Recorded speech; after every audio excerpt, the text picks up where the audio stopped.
Ahí estamos viendo que para adentrarnos ahora a Hechos 4, pues estos versículos finales del 3 preparan ese terreno, ese segundo discurso que hace Pedro allí en el pórtico de Salomón, pues va a traer unas consecuencias que son las que vamos a ver en Hechos 4. Entonces pienso, aquí en Hechos 3, vamos a leer los últimos versículos.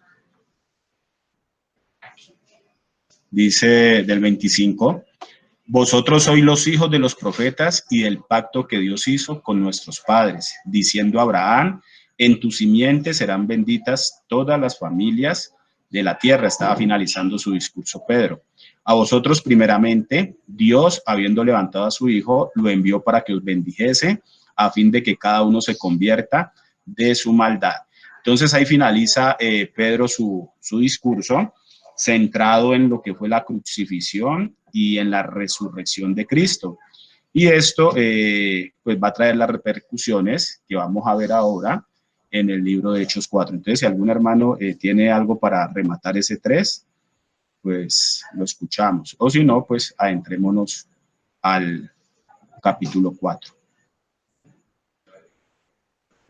Entonces, ¿están de acuerdo? ¿Arrancamos al 4?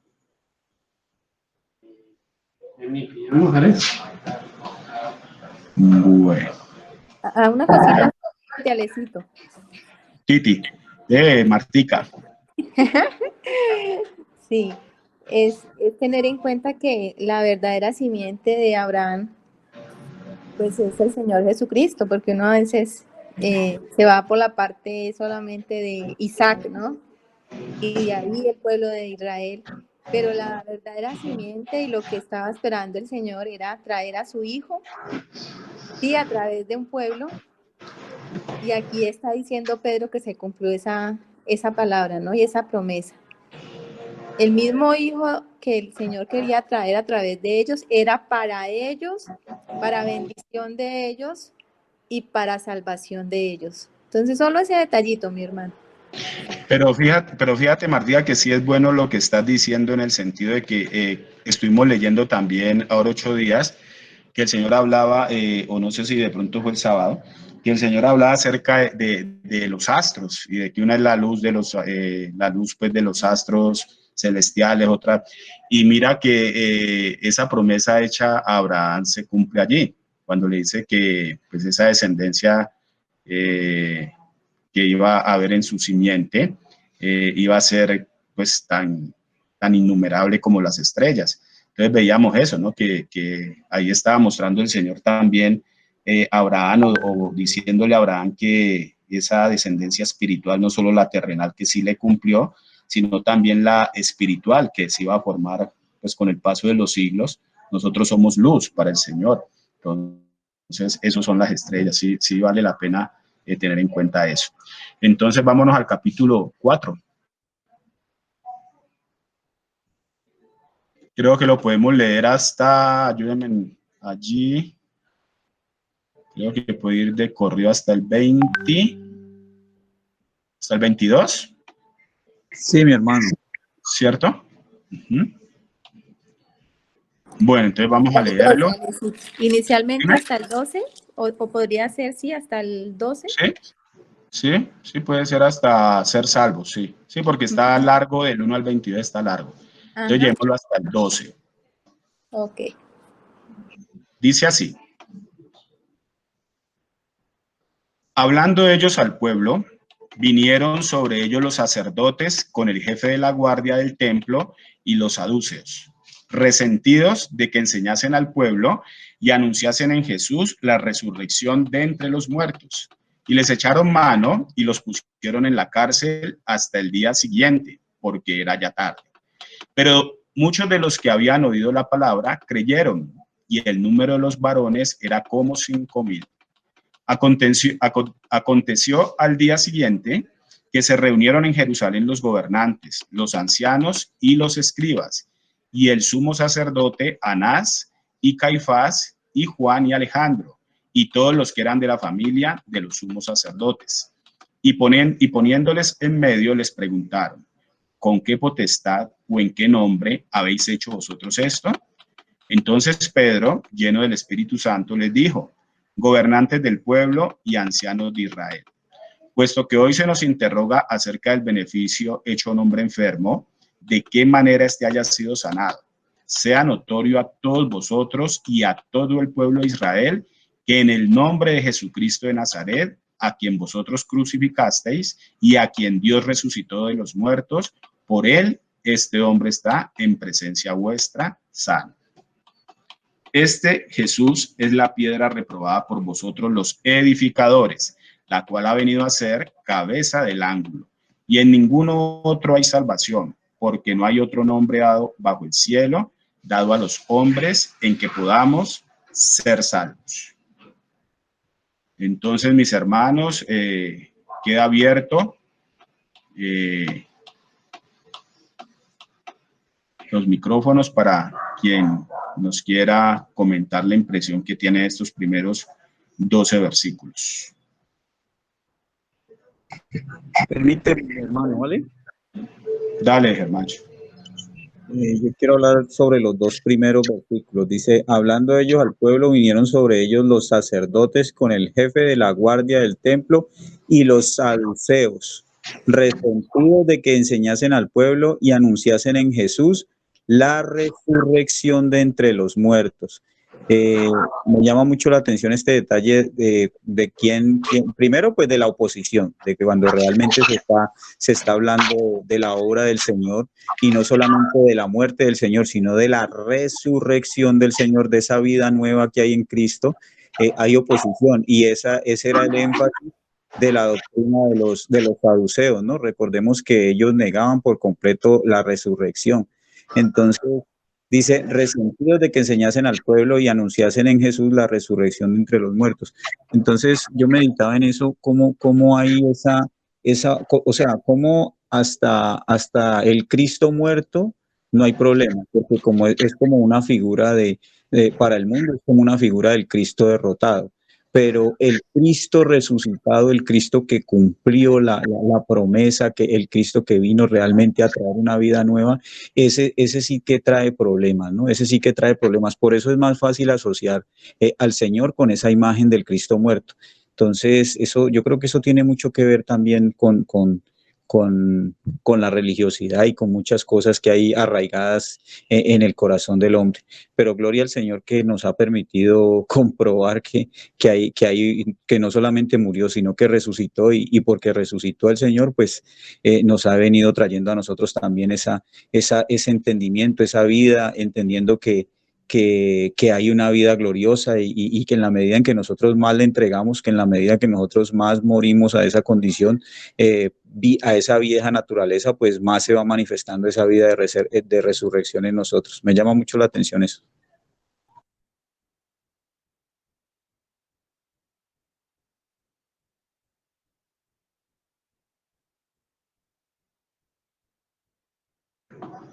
Vale, Germancho. ¿Alguien más nota algo en estos primeros versículos? Debemos de tener en cuenta, ¿no?, que la misma palabra de Dios en Mateo 22, 23, en Hechos 23, 8, pues nos aclara quiénes eran estos personajes que estaban allí junto con la guardia prendiendo a Juan y a Pedro. Estos negaban la resurrección de entre los muertos, permitían, sí, que se enseñase, mas no permitían que se hablase de resurrección de entre los muertos. Entonces, ellos formaban parte de ese Sanedrín. Ese Sanedrín lo formaban 71 miembros. Formaban parte, pues, de esa cúpula alta, y había una influencia muy alta allí, que era la influencia de Anás. Anás no era el sumo sacerdote, él había sido sumo sacerdote entre el año 6 y el año 15 después de Cristo. 5 hijos de él también practicaron como sumos sacerdotes. Y pues por último Caifás, que era el que estaba vigente en este momento, que había tomado esa presidencia desde el 18 hasta el 36 después de Cristo, también era emparentado con él, Anás era su suegro. Entonces vemos cómo pues esto ya no eran pues como los fariseos los cuales habían estado de protagonistas en la persecución, captura y crucifixión de Cristo. Ahora estaban estos saduceos que pues negaban o no estaban de acuerdo que se predicase acerca de la resurrección de los muertos. Y cuando yo leía esta partecita, pues uno encuentra que todavía somos muchos los saduceos, todos aquellos que de pronto no podemos contemplar o ver esas grandes cosas que puede hacer el Señor, como pues lo que acabamos de pasar con el caso de Oscar y con otras situaciones que el Señor nos ha venido mostrando. Pues todo aquel que niega que el Señor tiene esa autoridad y ese poder, en este caso de levantar muertos, pues es un saduceo. ¿Por qué? Porque pues podemos estar caminando con el Señor, pero no reconociendo las cosas que Él hace. Pero a mí me llamaba también la atención ese pedacito de que ya no eran los fariseos como tal, sino que ahora eran estos que no permitían que se hablara de la resurrección de muertos. No sé qué otro hermano pueda de esos primeros versículos aportarnos lo que el Señor le esté mostrando. También estaba recordando que ahora que decía Germancito sobre la clase religiosa, cómo uno puede entender la resurrección. Creo que hace un tiempo escuchaba un comentario, no sé si era del mismo Papa Francisco, que decía que Cristo había fracasado, porque toda su misión pues terminó en una cruz. Y le daban como mucho énfasis al Cristo muerto. Y eso ve uno en la religión muerta, o sea, cómo se venera al crucifijo, al Cristo muerto, y no se le da importancia y relevancia a la resurrección del Señor, que es la parte importante. Ellos habían visto al Cristo resucitado. Nosotros hablamos de la resurrección, la creemos por fe, pero ellos no, ellos la vieron allí, o sea, la vieron palpable. La vieron muchas veces en los milagros que el Señor hizo cuando levantaba a los muertos, pero también vieron al Cristo resucitado, aquel que fue crucificado y luego se levantó. Entonces, por eso era que ellos hablaban con esa autoridad, mis hermanos. O sea, es impresionante escuchar un Pedro, además de que estaba lleno del Espíritu, ellos podían hablar con esa autoridad porque habían visto esa resurrección del Señor. Y entendieron, obviamente, por el Espíritu, el significado de todo lo que estaba aconteciendo cuando el Señor resucitó. Y entonces, miren que ellos dicen que les echaron mano y los pusieron en la cárcel, pero dice que ese día habían oído la palabra muchísimos y que el número de los varones era como 5,000. ¿Ustedes imaginan esa cantidad de gente? Solamente contaron los varones, porque ahí habían mujeres también, pero no se contaron sino los varones. Entonces era una multitud y ellos ya tenían esa autoridad y podían hablar con tanto de nuevo del Señor, llenos del Espíritu, que toda esa cantidad de gente creyó, aún a pesar del sistema religioso. Ellos creyeron. Entonces ahí también está ese detallito, mis hermanos, para que lo tengamos en cuenta.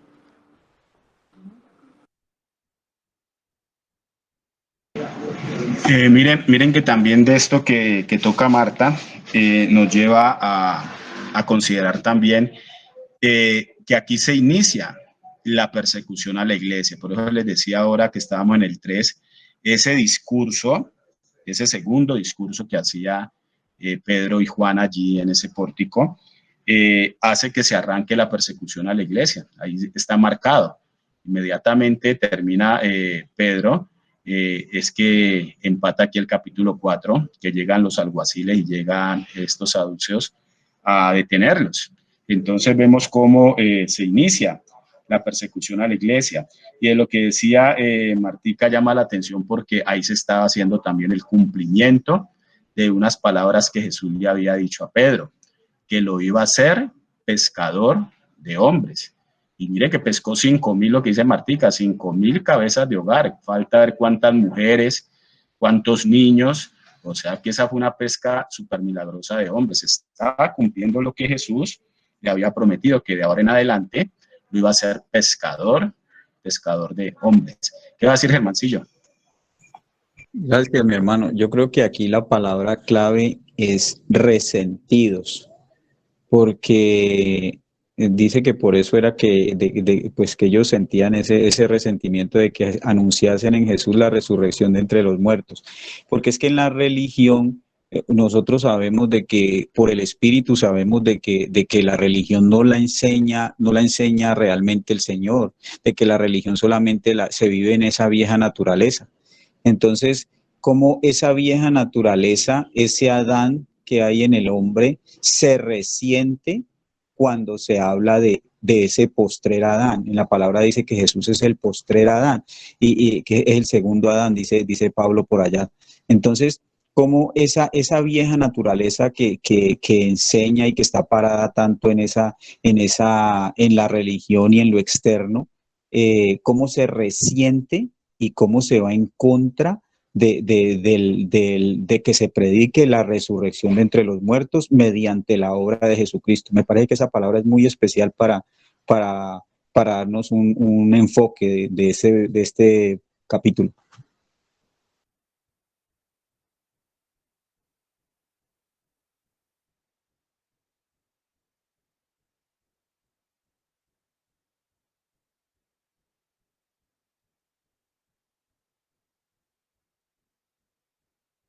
¿Qué otros aspectos podríamos resaltar de esos primeros 12 versículos, mis hermanos?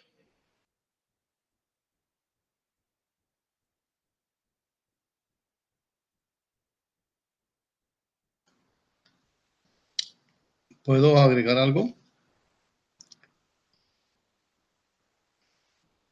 Claro, mi hermano, bien. Yo aquí, allá que... Bueno, si miramos hasta aquí, hay 3,000 que fueron bautizados y más 5,000, ya van 8,000 personas a las que los apóstoles les hablan el evangelio, ¿no? Y eso es un número bastante considerable, bastante grande. Lo que sí llama la atención, o sea, de sobremanera, es que los galileos, los que venían de Galilea, por lo general, su actividad era la de pescadores o trabajadores del campo. Y en el caso de Pedro, no solamente que fue el que empezó la predicación de la palabra luego de que ellos reciben el Espíritu Santo, sino que aquí ya no está frente al común de la gente, aquí está frente a lo que ellos dicen los sacerdotes y jefes de la guardia del templo, los ancianos. O sea, ya es una clase especial en algunas Biblias que yo tengo habla de que los príncipes de Israel, así es como les define. Entonces, ¿cómo así un pescador ahora se dirige con todo de nuevo delante los sacerdotes del Sanedrín, delante de los gobernantes que están al frente de Israel, con toda esa solvencia y claro, la única evidencia es que, como dice el versículo 4:8, que Pedro estaba lleno del Espíritu Santo. Eso es lo que a mí me llama la atención de este tema, ¿no? Hasta aquí. Una cosita, hermano. Listo, Angelito. Sí, Luz Helena. Sí, lo que dice el hermano, o sea, ese poder, esa sabiduría que solo daba el Espíritu Santo a un Pedro que ahora ya es valiente, que es sabio. En el 11 y en el 12 ya está hablando de Jesús como el fundamento. Ellos reprobaron a Jesús, pero ha venido a ser cabeza del ángulo. Yo sé que eso en términos, eso tiene el significado de cabeza del ángulo como lo fundamental en una construcción. Entonces él ya está poniendo a Jesús como la cabeza, como el fundamento de todo. Y ahí agrega, En ningún otro hay salvación, porque no hay otro nombre bajo el cielo dado a los hombres en que podamos ser salvos. E incluso les dice a ellos de frente y sin ningún temor, que este Jesús a quien vosotros crucificasteis y a quien Dios resucitó de los muertos. O sea, les sigue hablando con palabras contundentes, con palabras sabias, pero contundentes, increpándolos sobre lo que ellos han hecho y la necesidad de volverse al fundamento, al Señor, al Salvador, a Jesús.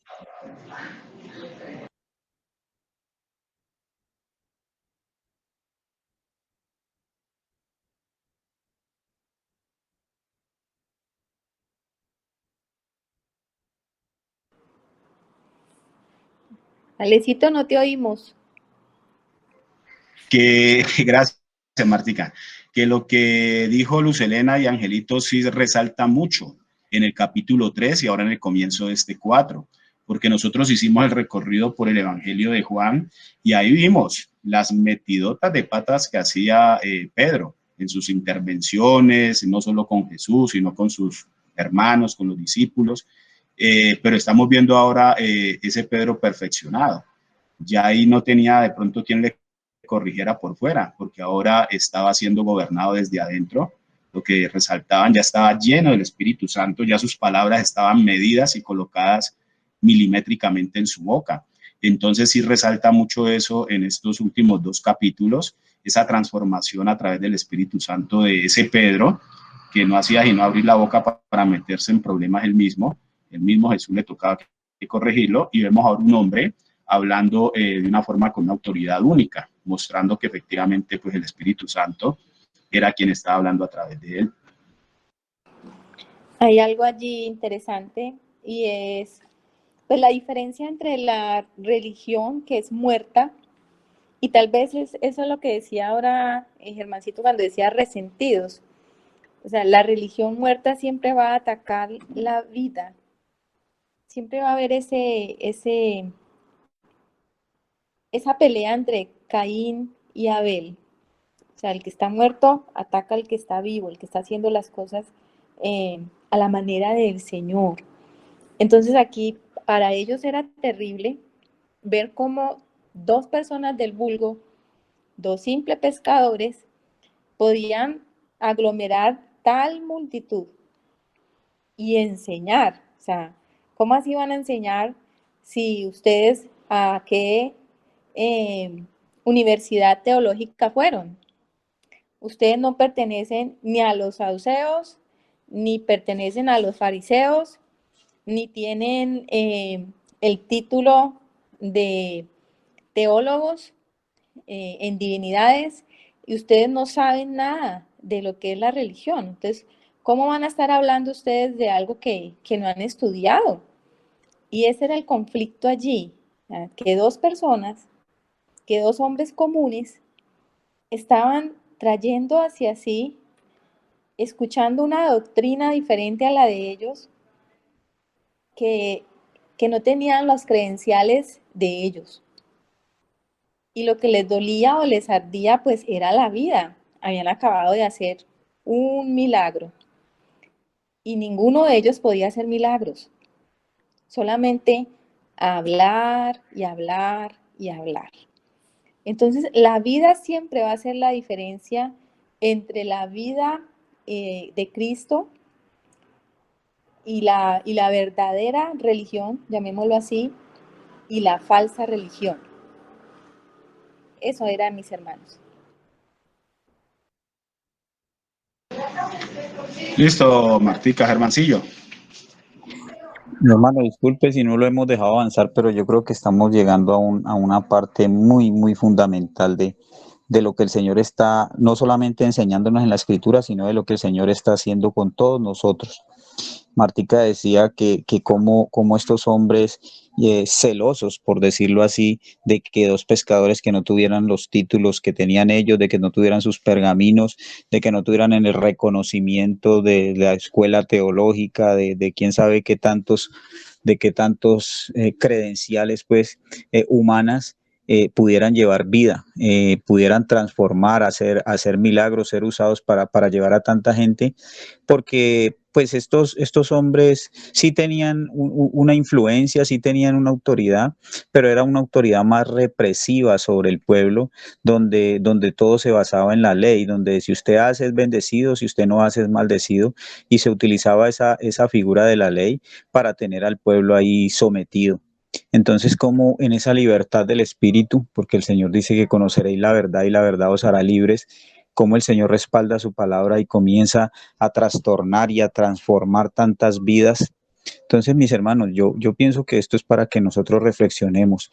El Señor quiere llevarnos a todos, y no solamente a nosotros como grupo, porque nosotros no somos los únicos, pero todo aquel que esté dispuesto realmente es a la cobertura del Espíritu Santo, más que a la cobertura de hombres, y a esa transformación, entendiendo que para esa transformación y para esa vida de resurrección, tenemos que también entender que tiene que haber una cruz, porque sin juicio del pecado en nosotros, pues no hay manifestación de vida de resurrección, pero en la medida en que nosotros vamos confiando en el Señor, pues nosotros también podemos, todo aquel que se disponga, puede ser usado por el Señor para llevar vida, puede ser usado por el Señor para transformar corazones. Yo no sé si el Señor nos vaya a usar para hablarle a 5,000 o a 3,000 como estos hombres, pero para el Señor es igual de valioso tanto 5,000 como uno, porque Él mismo en su palabra dice que un pastor que se le pierde una ovejita teniendo 100, ¿cómo no va a ir a buscarla y se va a alegrar y se olvida se alegra más de la que encontró que de las 99 que dejó por allá atrás? Entonces, yo pienso que esto es para que meditemos en la profundidad que tiene esto tan grande, este capítulo, de cómo realmente el Señor está mostrándonos que quien se dispone, pues puede ser instrumento en las manos del Señor. Me alegra mucho eso, y ojalá que podamos interiorizarlo primero y después también exteriorizarlo para que el mundo vea que el Señor está vivo, que el Señor no murió, pero que también resucitó, y que nosotros estamos manifestando esa vida de resurrección. Gracias. Sí, mi hermano, así es, ¿no? Y fresco, Germán, que aquí estamos tratando de sacar de la palabra del Señor todo lo que nos esté mostrando, ¿no? El avance no tiene mucho significado. Y mire que entre más, ahí en esos 12 versículos que nos movemos, aquí está declarando Pedro quién es la roca. Mire que sabemos que la Iglesia Católica pues anuncia desde ahí de ese versículo acerca de que Pedro es el primer papa, porque pues sobre él se iba a edificar la iglesia, pero ahí estamos viendo a Pedro diciendo quién es la roca. Estamos viendo que la roca es él, la roca es Cristo. Entonces, hay mucho que el Señor está mostrando allí. Mire que yo también veía, leyendo esos versículos, que se ve lo de Jesús en el desierto, cuando fue tentado. Mire que aquí estas víboras estaban lanzándole a Pedro, y cuando digo víboras, porque estaban dos de los que estuvieron en el juicio viciado que vimos de Jesús, estaba Anás, estaba Caifás. Estos saduceos y estos que los detienen y los llevan pues ante ese concilio, estaban interrogando pues acerca de que en el nombre de quién estaba hablando. Y mire que vemos un Pedro respondiendo como Jesús, respondió que con las escrituras. En el Antiguo Testamento ya estaba anunciado esto, y acá en el Nuevo también. A la Virgen, a María se le presentó el ángel y le dijo cómo iba a llamar ese niño, y sabemos que Jesús pues era el que venía a salvar a su pueblo. Al mismo José se le anunció lo mismo. Entonces mire que vemos un Pedro respondiendo con palabra. Les dijo, no se aterren de que que era enfermo de nacimiento esté ahora parado, eso no lo hemos hecho nosotros, es en el nombre de Jesús. O sea, respondiendo como el mismo Jesús le respondió a Satanás en el desierto, con palabra. Entonces, si seguimos indagando allí, ahí nos quedaríamos hasta todo el tiempo, porque es mucho lo que el Señor podría mostrarnos a través de todo lo que está escondido allí en la palabra. Entonces, entre más jugo le saquemos, mis hermanos, mucho mejor. Vale, mi hermano, gracias. También en ese versículo 3, nosotros con Carlos el otro día estábamos viendo en la enseñanza que decía el hermano que el Señor ya dejó un camino marcado, el Señor ya dejó un camino trazado y el Señor dando, pues, haciendo como una especie de analogía, por decirlo así. Carlos hablaba de que el Señor nos deja una maleta donde llevamos toda la provisión para ese viaje, que van a haber muchos obstáculos, muchos enemigos, pero que en esa maleta tenemos la provisión para cada dificultad que se nos presente, y que además de eso llevamos un guía, que ese guía está permanentemente con nosotros y él nos va a decir qué hacer y cómo hacerlo en cada circunstancia. Gloria a Dios que ese guía es el Espíritu Santo. Y vemos en el versículo 3 que dice, y les echaron mano y los pusieron en la cárcel. Entonces vemos que se repite realmente en quien quiere vivir esa vida del Señor. Y no lo digo por asustar a los hermanos, sino que realmente tenemos que estar dispuestos de que siempre, a entender de que siempre va a haber una oposición, de que siempre la palabra van a querer, el mundo va a querer encerrar la palabra.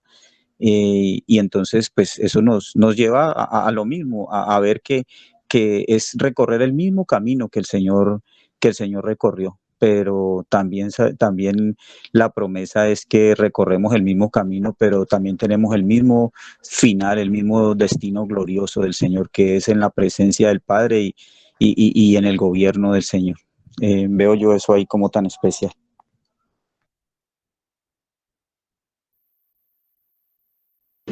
También es bueno que recordemos, mis hermanos, que ya lo habíamos hablado, pero va al caso. Muchos nos preguntamos y le cuestionamos al Señor, ¿qué hablo cuando voy a ir a algún sitio? ¿Qué hablo cuando el Señor me coloca para anunciar? Uno pues tenía como la costumbre de revisar esos sermones antiguos, esas cosas que tenía anotadas en sus agendas, las enseñanzas. Y aquí vemos lo que decía Ángel ahora hablando de estadísticas, es muy llamativo, porque son 8.000 personas, rapidito, 8.000 personas. Imagínense que hoy día existiera un predicador que lograra hacer el 10% de lo que hizo Pedro en tan corto tiempito, convertir 800 personas, pues yo pienso que este hombre estaría, hablando en los términos nuestros, estaría hecho. ¿Por qué? Porque bajo una cobertura se fundarían muchas iglesias y se abrirían sucursales, etcétera, etcétera. Entonces, mire que es lo que nos están mostrando estos primeros capítulos finales del tercero y este cuarto, es que lo que definitivamente convence es la autoridad del Espíritu Santo, porque ¿qué está hablando Pedro? Muerte, crucifixión y resurrección de Jesucristo, o sea, mostrando la centralidad del verdadero evangelio. Pablo también lo dice más adelante, que cuando iba a él a anunciar al Señor, procuraba no llegar con todo ese pergamino y esa cantidad de doctrina que él tenía, sino que procuraba predicar a Cristo, dice, y a este crucificado.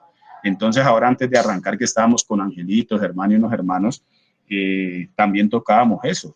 El Señor muestra prácticamente que el evangelio como tal es muy sencillo y el Señor va a colocar en nosotros esa carga, ese peso que ya hay de Jesús en cada uno de nosotros para dar palabra en el lugar donde estemos. Ya no hay que recurrir a preparar, a decirle a la persona, no, espérate, dame un día, 2 días, yo voy a ver al Señor. No, ahora el Señor que mora en nosotros, siempre que se presenta la oportunidad, algo coloca en nuestra boca. Aquí a este hombre le estaba colocando estas palabras de sabiduría, primero para dirigirse allá en el pórtico de Salomón a toda esta multitud. Y vamos a ver ahora en el 4, más adelante, él va a pronunciar otro discurso, ahora ante estas eminencias que representaban la cúpula sacerdotal de Israel, va a dar otro sermón de mucha enseñanza. Entonces es eso, mis hermanos, es el peso que el Señor ha ido colocando en cada uno de nosotros, va a ser suficiente para dar testimonio del que nos ha dado vida. Entonces no nos toca aquí indagar mucho. Eso es permanecer en su presencia y él mismo ha dicho que colocará las palabras en nuestra boca. Amén. Mire que allí ellos tienen que presentarse al otro día delante de esas autoridades. Imagínense, estaba Anás, Caifás, Juan y Alejandro, y todos los que eran de la familia de los sumos sacerdotes, o sea, la crema innata de la religión. y ellos tenían que presentarse a hablar allí de lo que, de lo que les acusaban, ¿no? Porque les preguntaron con qué potestad o en qué nombre habéis hecho vosotros esto. O sea, ellos no tenían autoridad delegada de ninguna de estos eh, gobernantes, ni sacerdotes, ni escribas, ni de los saduceos, ni de los fariseos. Y entonces, ¿con qué potestad podían ellos hacer lo que estaban haciendo? ¿Quién los había enviado? ¿En qué nombre? ¿Quién era el respaldo de ellos? Y ahí es donde dice mi hermano que Pedro les va a dar ese discurso ya lleno del Espíritu Santo, sin temor. Se paró delante de ellos a decirles, pues sencillamente, en el nombre de Jesucristo de Nazaret. Y los acusó, a quien vosotros crucificasteis, dice, y a quien Dios resucitó de entre los muertos. Ellos lo crucificaron, pero nuestro Dios y Padre lo levantó de entre los muertos.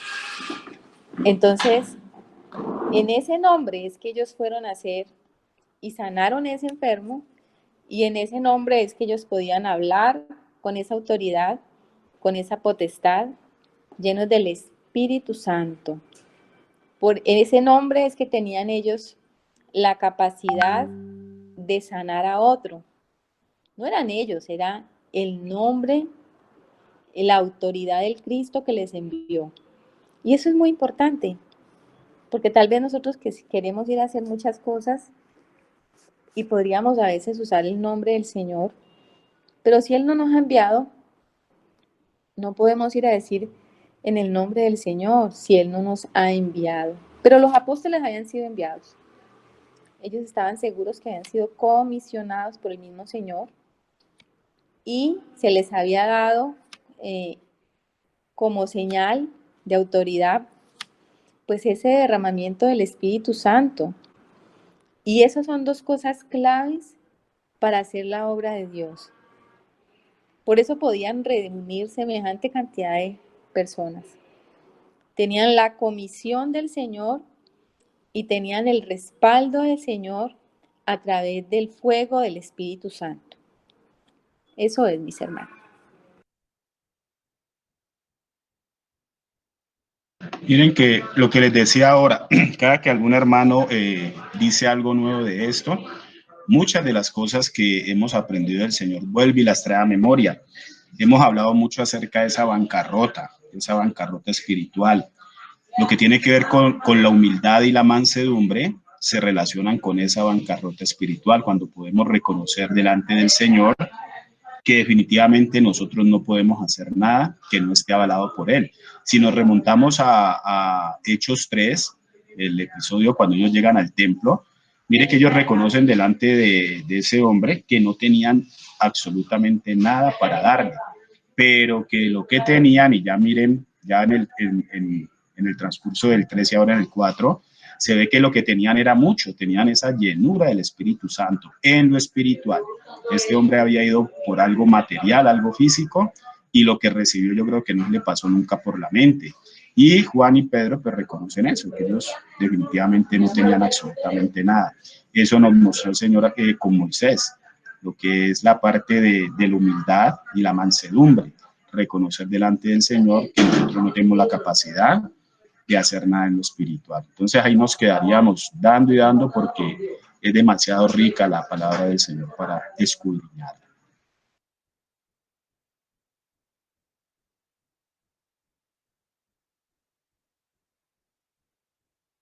Entonces, no sé, mis hermanos, si avanzamos de allí al 22. Un detallito aquí, mi hermano Alecito. Vale, En el versículo 12. Porque los pone contra la espada y la pared cuando les dice, y en ningún otro hay salvación, porque ellos les estaban preguntando en qué nombre habían hecho lo que estaban haciendo. Y aquí él les vuelve y les confirma, le dice, porque no hay otro nombre bajo el cielo dado a los hombres en que podamos ser salvos. O sea, los llevó como que, si ustedes no están aquí, no tienen salvación. Y eso para un judío, mi hermano, eso era terrible, porque era derrumbar y tirar por tierra todos los preceptos, mandatos, todas las cosas que ellos hacían para ser salvos, para autojustificarse delante de Dios. Aquí el apóstol Pedro los estaba dejando sin piso, dándoles un nombre, uno solo, no les dio otra opción. ¿Es Cristo o es Cristo? No hay nadie más en quien ustedes puedan ser salvos. Y entonces los dejó allí como, ustedes están en una religión falsa. Y obviamente que para ellos esto era terrible. Por eso es que más adelante, si seguimos leyendo, pues vamos a ver lo que pasó con ellos, ¿no? Eso nada más, mis hermanos. Pero eso que dices tú, Martica, nos lleva nuevamente a algo. Nosotros hemos leído que al parecer, ahora que tú dices eso, podemos amarrar cosas. Al parecer estos 71 que formaban parte de ese Sanedrín, que era bien grande, esa cúpula sacerdotal, al parecer ellos como que sí se recomendaban entre ellos, porque encontramos de que al parecer si tú ibas a hablar algo en el nombre de Juan, por ejemplo, de este otro que aparecía allí, o en el nombre de Anajo de Caifás, era creído lo que estaban hablando, porque eran hombres que tenían autoridad y habían sido delegados. Ellos eran muy conocedores de la ley y sabía que en cabeza de estos levitas estaba pues el sacerdocio. Entonces, lo que dices tú, ahí Pedro los deja sin piso, en el sentido que le está diciendo es que no busquen, porque solo hay un nombre bajo el cielo en el cual se pueden hacer estas cosas. Y Anita. Sí, justamente sobre ese versículo 12 que está comentando, que acaba de comentar Martica, que estamos comentando, leía yo en una Biblia de estudio, les voy a compartir lo que está en esta Biblia. Ningún otro esto se refiere a que la fe en Jesucristo es la única condición para la salvación. Solo hay dos caminos en la vida religiosa: el camino ancho de las obras que conduce a la muerte y el camino estrecho de la fe en Jesús que conduce a la vida eterna. Es lamentable que el Sanedrín y sus seguidores siguieran el primer camino. Eso les quería compartir, hermanos. Gracias, Anita. Sí, eso corrobora lo que estábamos diciendo. Papá. Que definitivamente, al parecer, sí, las recomendaciones entre hombres tenían mucho peso.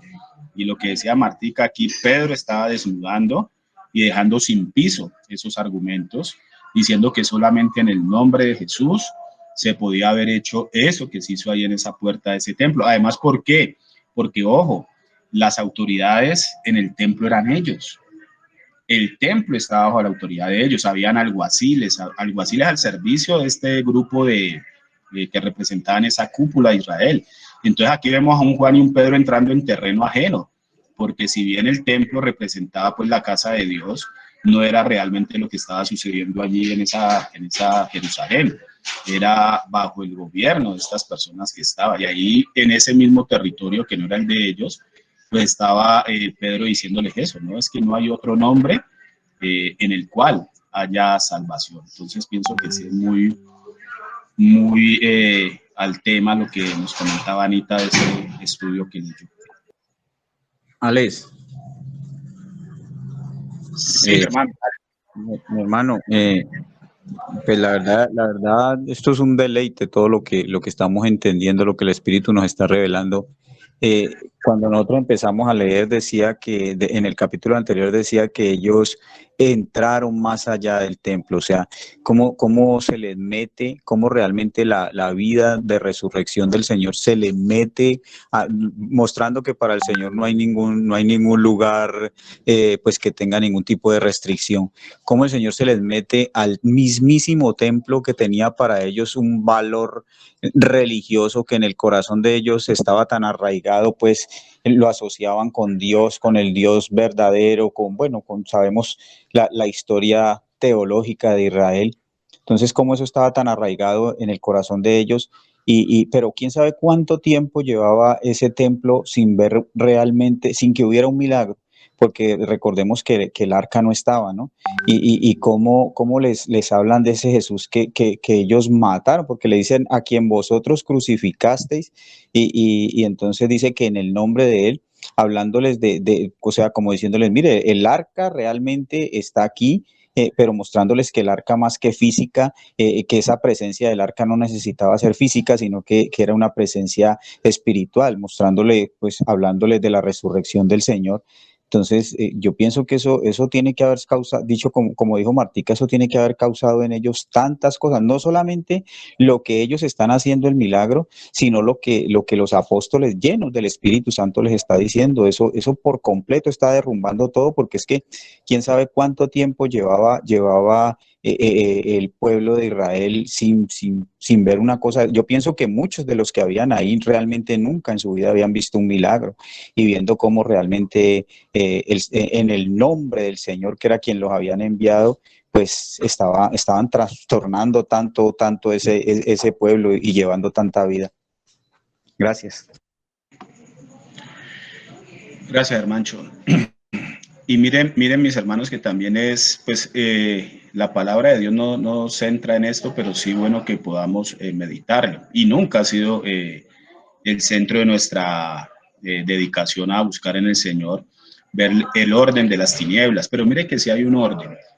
Hemos visto que si alguien trabaja bastante y no es perezoso, es Satanás y todo su séquito. Ahí vemos de forma ordenada cómo los fariseos se encargaron de acusar, de llevar a Jesús a ese juicio viciado, de condenarlo, de crucificarlo, de matarlo. Y vemos ahora la continuidad ordenada, porque aparecen estos saduceos que sí estaban allí, pero que no habían mostrado su filosofía abiertamente sobre la resurrección de entre los muertos. Entonces, ahora que ya el Señor empieza a orar a través de su Santo Espíritu, pues empieza a ser también atacada esa doctrina que era lo que estaba enseñando Pedro allí acerca de la resurrección, porque miren que aquí está algo muy importante que Pedro nos está mostrando. Si bien la muerte, la crucifixión y muerte de Cristo fue importantísimo, sabemos qué beneficio nos trajo la cruz, pues aquí ya estaba Pedro abriendo el camino para que pudiéramos entender que la resurrección de Jesucristo es lo que podía llevar el hombre a arrepentimiento y a lo que el Padre estaba buscando, volver a tener nuevamente, a establecer nuevamente ese puente con el hombre. Y entonces, ¿qué surge? Pues el ataque de las tinieblas a través de estos saduceos que no aprobaban dentro de sus pensamientos la resurrección de entre los muertos. Entonces, mire que vemos también ese orden sistémico que tienen las tinieblas para venir a barrer lo que el Señor ya nos ha dado. Entonces, no sé, mis hermanos, si avanzamos hasta el 22. Sí, Alecito. Pero una preguntita. Ángel. Sí, bueno, como para machacar en lo mismo y la pregunta va, el cuento es que, si bien es cierto, cuando Pedro habla sobre la resurrección, ¿quiénes son los afectados? Son los saduceos. Pero cuando Pedro les dice en el 11, 12, en ninguno otro hay salvación, está hablando en contra de toditos los que representaban la jerarquía del templo. Y eso debió haber sido terrible para ellos, o sea, que alguien, un pescador, venga a querer imponer o a establecer algo nuevo de lo que ellos siempre habían estado como representantes de Dios en la tierra haciendo. Eso debió haber sido terrible. O sea, eso debió haberles dejado, pues, no sé, enojados, fúricos, furiosos.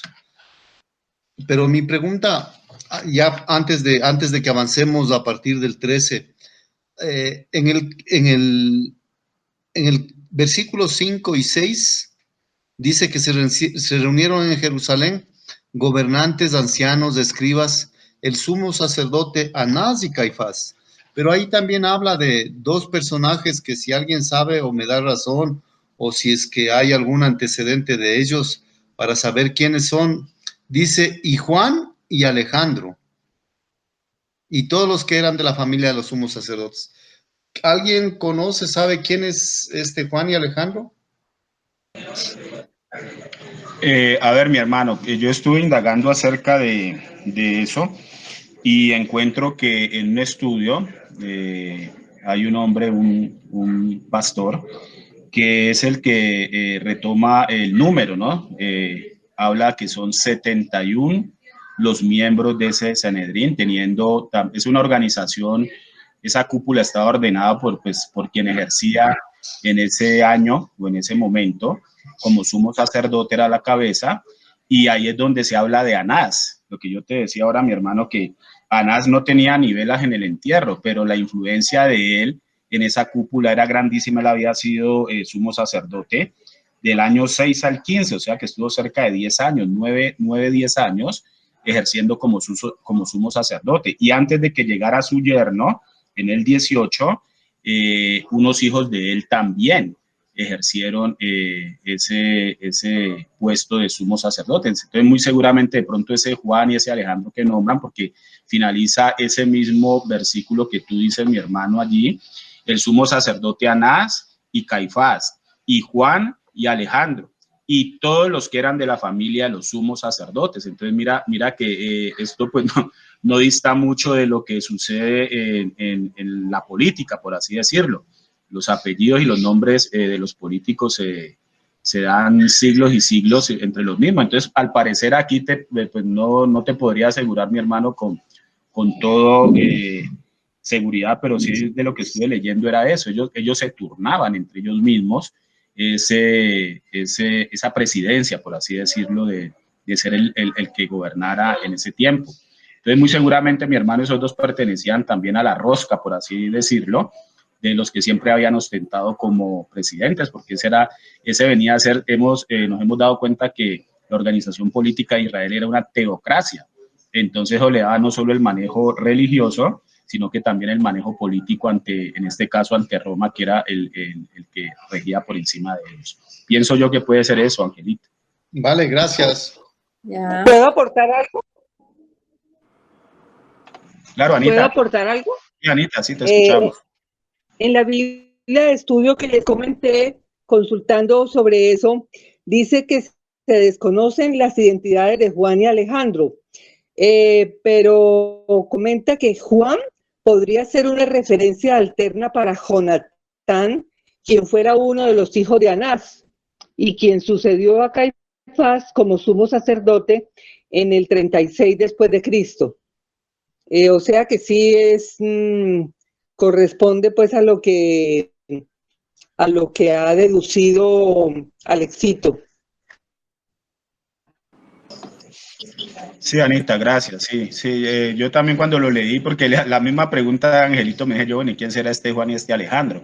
Y como final, además otra cosa, Angelito, que ahí cuando colocas ese poco de is, Anás y Caifás y también en gramática eso lleva a que se está hablando de la misma cosa, o sea que al parecer estos también eran familiares ahí el anciano era Anás. Entonces todo esto es como que eran descendencia de este hombre que así él haya dejado en el año 15 ser sumo sacerdote, siempre fue influencia en los que siguieron. O sea, detrás del telón, si nos vamos un poquito a nuestra política acá colombiana, siempre ha habido presidentes que después de dejar su mandato han influenciado en lo siguiente. Ahí como que estaba sucediendo lo mismo. Entonces vamos a...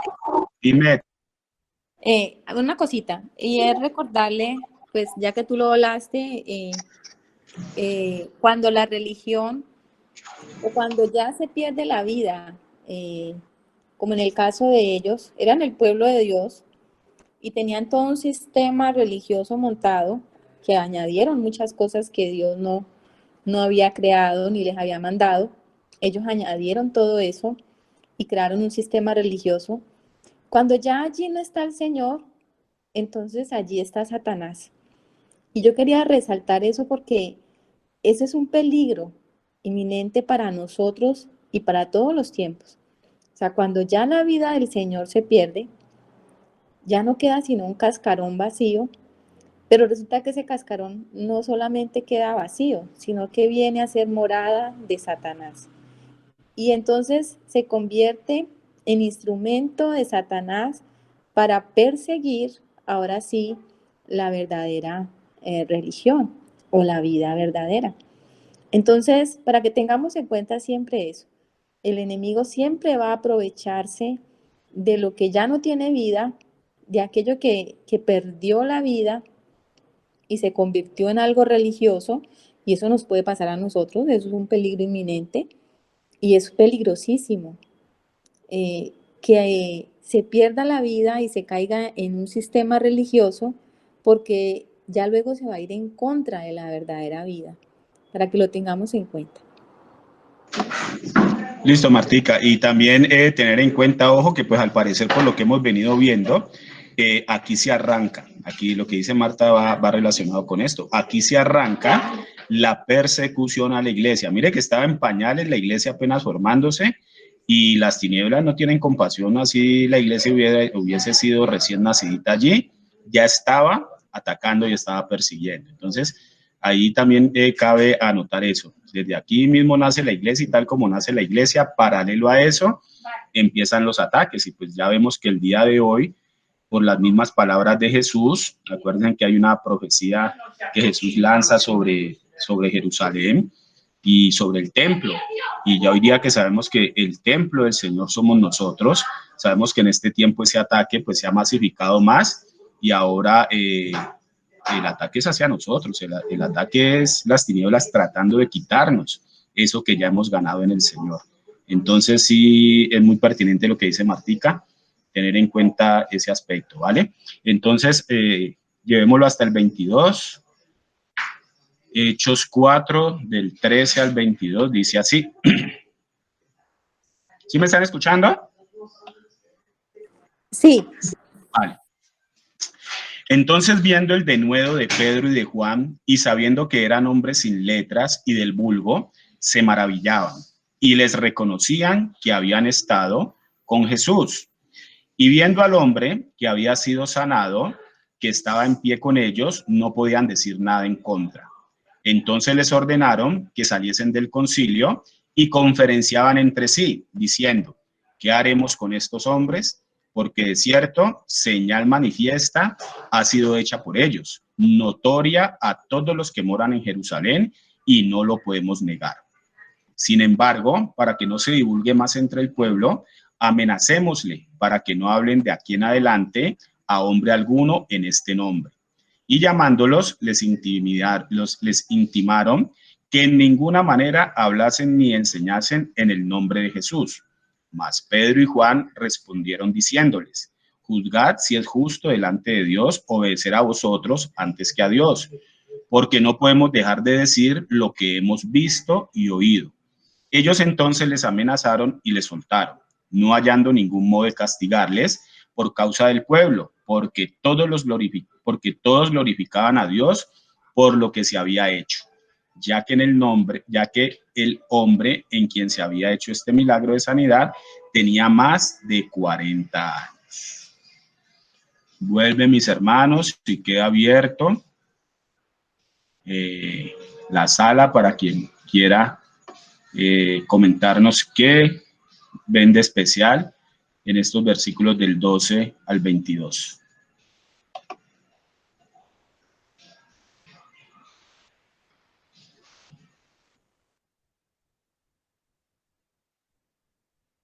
Pues a mí me parece...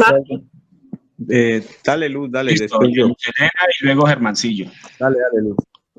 Bueno, a mí siempre me ha llamado mucho la atención este versículo, juzgad, y que debe ser como también un norte, una práctica que debemos tener siempre, analizar qué estamos haciendo, a quién estamos obedeciendo, a quién estamos siguiendo.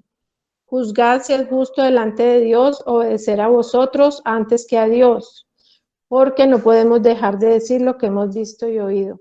Siempre debemos tener en la mente esto muy claro. Primero obedecer a Dios antes que a hombres, que a leyes, que a lo que sea.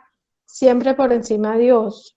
Eso es como la reflexión, porque es algo que debemos vivir cada día.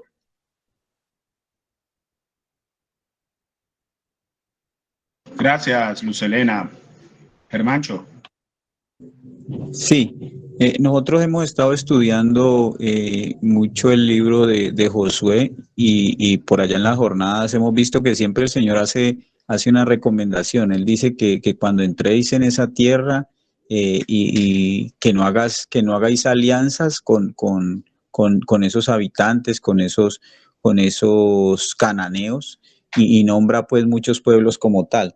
Y aquí vemos cómo las tinieblas cambian la estrategia y entonces los quieren es amenazar porque reconocen realmente que estos hombres están haciendo algo y una señal que ellos no pueden ocultar. Y entonces ahora la táctica es amenazarlos. Y eso de cierta manera, viéndolo de una manera espiritual, eso es tratar de hacer una conciliación. Pero estos hombres, ahí vemos que realmente cuando estamos siendo dirigidos por el Espíritu Santo, nosotros ahí es donde estamos capacitados para obedecer por completo las ordenanzas del Señor.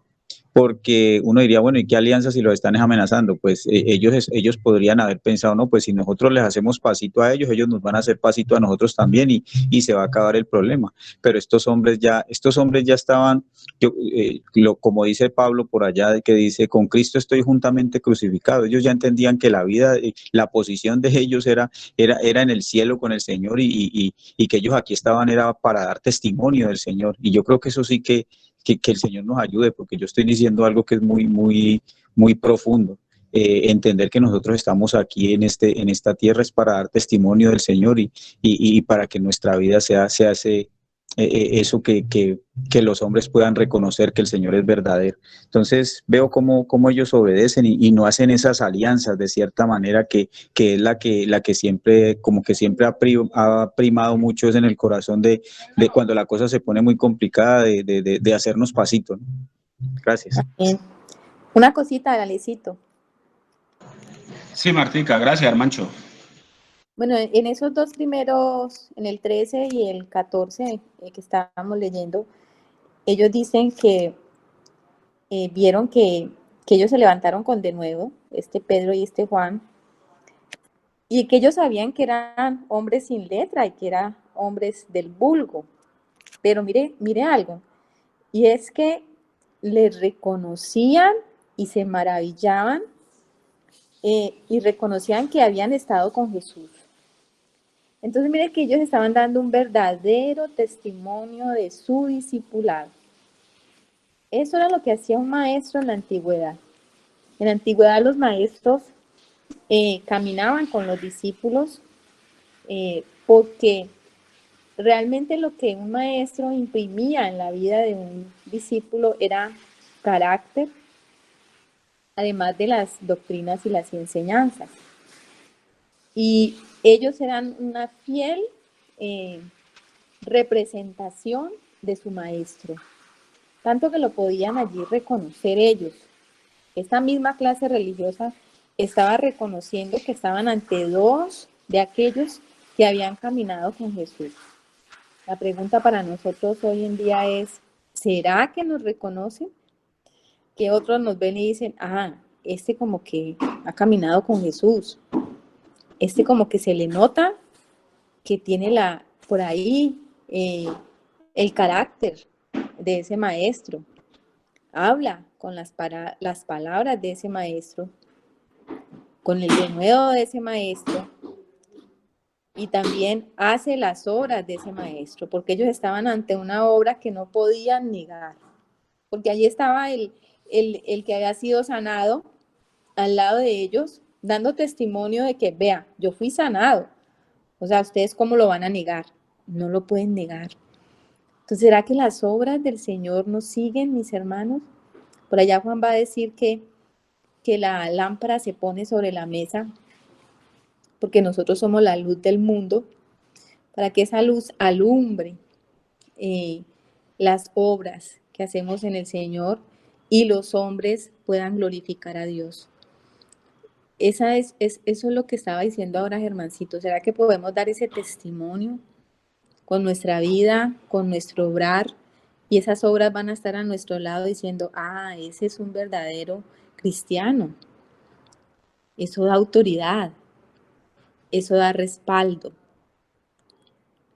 Eso es lo que estaba viendo en estos dos versículos, mis hermanos.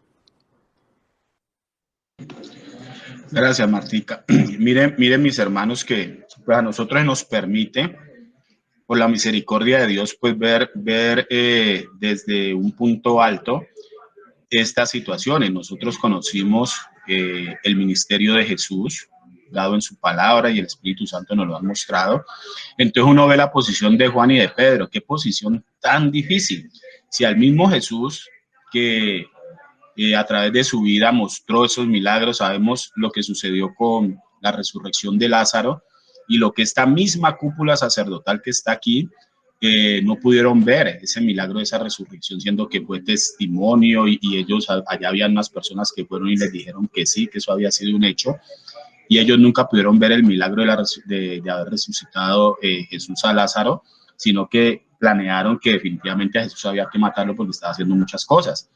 Entonces nosotros podemos ver en qué situación se estaba metiendo Pedro y Juan, si al mismo Jesucristo no le habían creído. Ahora estos hombres estaban haciendo en el nombre de Jesús estas cosas. Y no se me olvida que por allá hace algún tiempo veíamos que esta palabra de cristianos, el origen es más como romano. ¿Por qué? Porque encontrábamos de que esto traducía era como Cristo chiquito. Entonces, parece ser que después de la muerte de Jesús, que estos hombres se llegan a llevar el evangelio, parece ser que en esas provincias donde ellos estaban, donde ellos entraban, que Jesús había ido, cuando los veían, se acuña esa palabra, decían que ellos hablaban, o eran como ese Jesús o ese Cristo chiquito, al ver cómo con esa palabra de nuevo es promulgar o enseñar algo con mucha energía, o sea, convencido de lo que se estaba haciendo. Entonces estos hombres, lo han dicho los hermanos, los que han intervenido, estos hombres no estaban pensando en su vida, estos hombres estaban dispuestos a ofrendar su vida por ese denuedo que estaban dando, de permitiendo lo que el Señor está pidiéndonos en este tiempo. Mire que si hay una petición que el Padre nos está haciendo en este tiempo, es eso, que permitamos en todo nuestro ser integral, espíritu, alma y cuerpo, permitir que su Hijo fluya, a través de nosotros. Entonces aquí estamos viendo un Juan y un Pedro enseñándonos hace 2000 años que a través de ellos se estaba moviendo directamente Jesucristo. Jesucristo ya se había entronizado, pero a través de su espíritu estaba hablando, y no solo hablando, estaba haciendo en estos hombres. Entonces, esto es muy grande, mis hermanos, que eso que el Señor está haciendo con esos hombres, está diciendo que lo puede hacer a través de nosotros.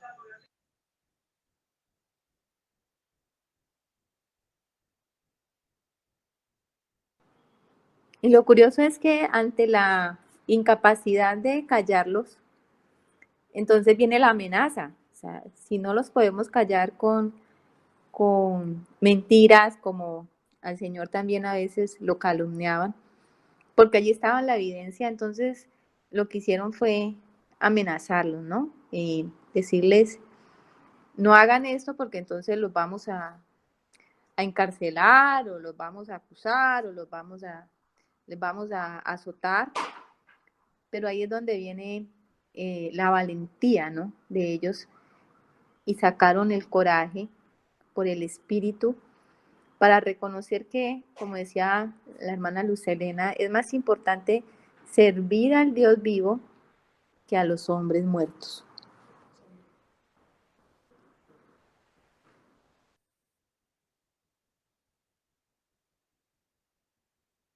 Entonces, miren, mis hermanos, que aquí volvemos a ver muchos hombres convertidos, dice que 5000, pero vemos esta cúpula no convencida. Entonces, qué duro es no poder, y ojo, que ya lo leímos, sí están siendo conscientes de que algo sucedió, porque aún estos escépticos que no creían en la resurrección de entre los muertos, son los que están hablando allí. Mire que encontramos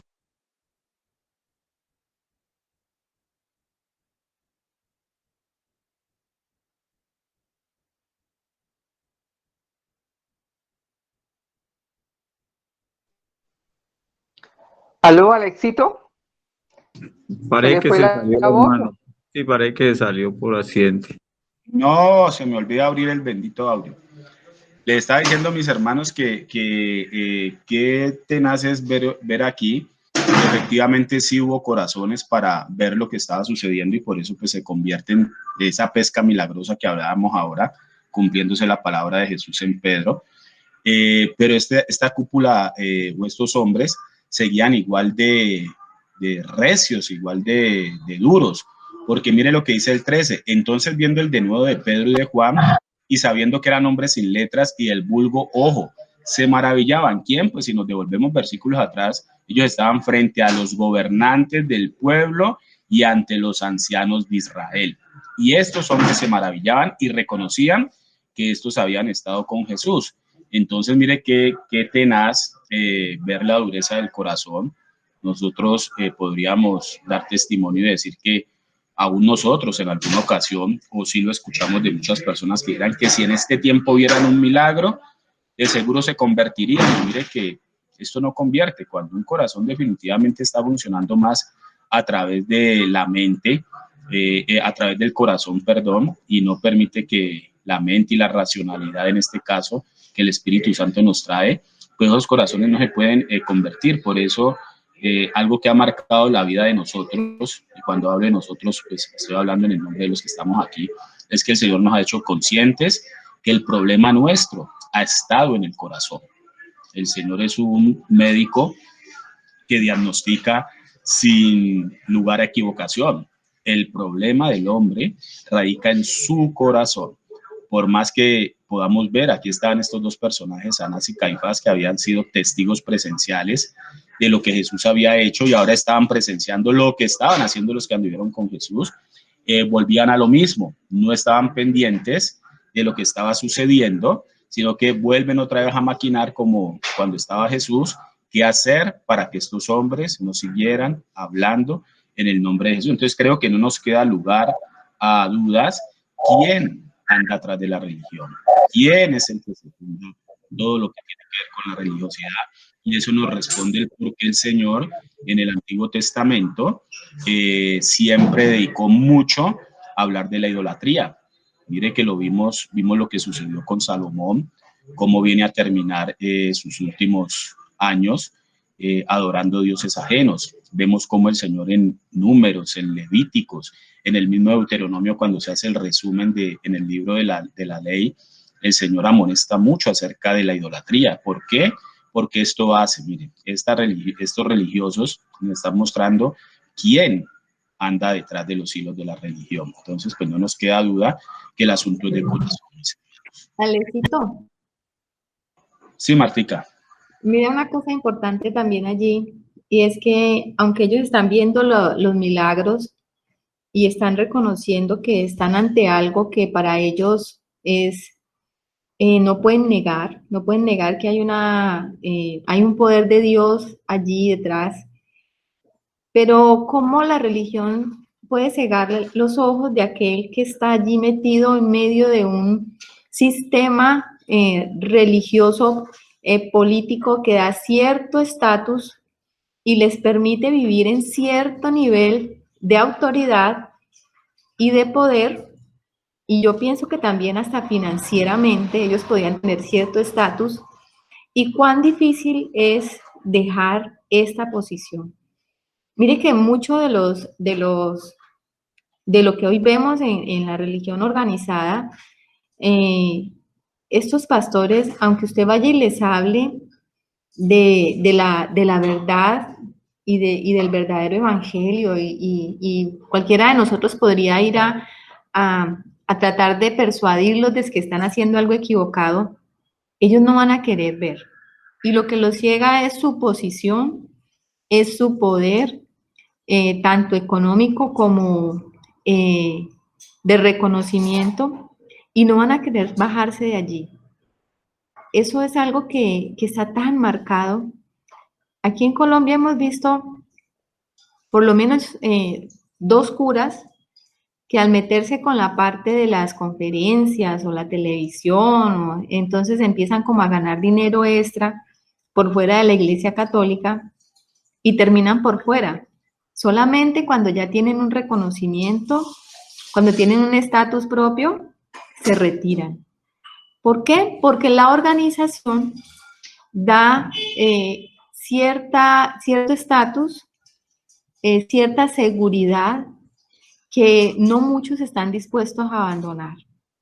Recordemos que el Señor no vino a formar instituciones y organizaciones que le dan a la gente poder y autoridad y que le dan a la gente dominio, sino que el Señor vino a crear siervos, a crear su iglesia, que no es una organización, sino un organismo vivo, y los siervos del Señor tienen que estar dispuestos a todo, no por ganancia propia, sino solamente por servicio. Y esa es la diferencia entre estos vulgares que estaban allí, pescadores, llenos de vida, y esta clase sacerdotal, lleno de estatus y de poder y tal vez dinero, que no estaban dispuestos a renunciar a lo que tenían por obtener el poder de Dios, la verdadera vida de Dios. Eso es, mis hermanos. Gracias, Martica, sí. Y miren que con relación a eso, el Señor nos lo ha mostrado y vemos la repetición en los tiempos de Jesús. En el Antiguo Testamento lo vimos con Moisés y Faraón. Uno diría, pues cuando empezaron las plagas y Faraón cayó en cuenta que definitivamente en cabeza de Moisés el Señor estaba haciendo muchas cosas. Uno diría, no, pues en esta ocasión sí Faraón se va a doblegar ante, pues, mostrar tanta autoridad del Señor a través de su siervo, pero digamos que este hombre no pasaban y solamente con la plaga que acabó con los primogénitos de Egipto fue que se dobló su brazo. Acá estaba sucediendo lo mismo. Mire que ya no era Faraón, pero eran estos hombres con ese corazón. Ellos sabían que algo había sucedido. Ellos sabían que atrás de este hombre estaba la misma mano de Dios obrando, como en el caso de Moisés en Egipto. Pero lo que decía Martica, definitivamente esos esquemas que ya están metidos en el corazón del hombre, y ojo con esto, que podemos verlo afuera, pero acordémonos que esto está dentro de nosotros. Eso que estaba sucediendo con Faraón, dentro de nosotros está esa incredulidad, dentro de nosotros están todas esas cosas que a veces no nos permiten avanzar en el Señor porque tenemos esquemas formados. Acá con estos religiosos sucede lo mismo. Muchas cosas pueden haber en nosotros que así estén viendo que el Señor está obrando de una forma como nos hubiese gustado, pidiendo milagros. Nuestro corazón a veces es tan duro que al otro día se nos olvida que el Señor ha hecho o ha prometido y volvemos y caemos en lo mismo. Entonces, no sé, mis hermanos, esto para mí ha sido un banquete, todo lo que ustedes mismos han colocado sobre la mesa y que han permitido que podamos entender en este final de ese capítulo 3 y este 4, cómo el Señor está mostrando que definitivamente la autoridad que Él está usando en este tiempo para mostrarse es su Espíritu, el Espíritu Santo que está mostrando aquí en Pedro y en Juan, la autoridad del Hijo y esa misma autoridad que el Espíritu Santo tenía en esa época es la misma que está mostrando el Señor hoy, porque Él nos ha dicho que Él es el mismo ayer, es el mismo hoy y va a ser el mismo mañana. Hoy nos enseña